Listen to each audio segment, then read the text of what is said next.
Breaking news Tirumala Tirupati దేవస్థానంలో కలకలం రేపిన కల్తీ నెయ్యి కుంభకోణం కేసులో ఎన్ఫోర్స్మెంట్ డైరెక్టరేట్ దర్యాప్తును వేగవంతం చేసింది. ఈ కేసుతో సంబంధం ఉన్న మనీ లాండరింగ్ ఆరోపణలపై దేశవ్యాప్తంగా 6 రాష్ట్రాల్లోని 15 ప్రాంతాల్లో ఏకకాలంలో సోదాలు నిర్వహించింది. ఈ తనిఖీల్లో 60 లక్షల నగదును స్వాధీనం చేసుకున్నట్లు అధికారులు వెల్లడించారు.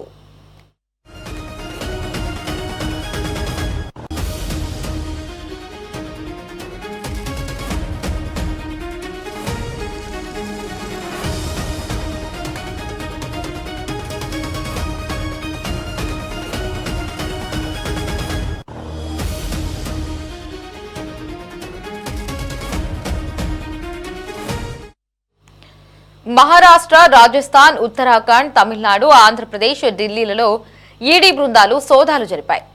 AR dairy food private limited మరికొందరిపై నమోదైన ఎఫ్ఐఆర్ ఆధారంగా ఈడీ మనీ లాండరింగ్ నిరోధక చట్టం కింద కేసు నమోదు చేసి దర్యాప్తు ప్రారంభించింది.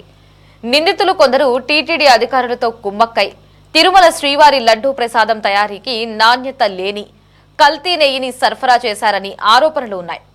దీనివల్ల టీటీడీకి తీవ్ర నష్టం వాటిల్లిందని అధికారులు గుర్తించారు.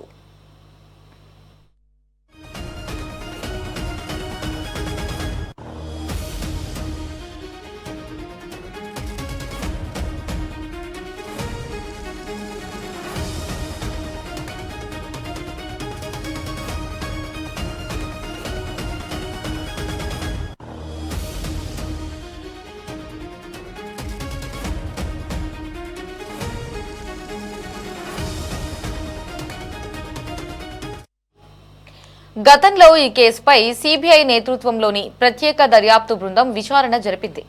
టెండర్లు, సరఫరాలో అవకతవకలు జరిగినట్లు అప్పట్లో తేలింది. ఇప్పుడు ఈడీ రంగంలోకి దిగి హవాలా లావాదేవీలు, అక్రమ మార్గాల్లో సంపాదించిన డబ్బుతో స్థిరాస్తులు కొనుగోలు చేయడం వంటి అంశాలపై దృష్టి సారించింది. కేసులో దర్యాప్తు కొనసాగుతోందని ఈడీ అధికారులు తెలిపారు.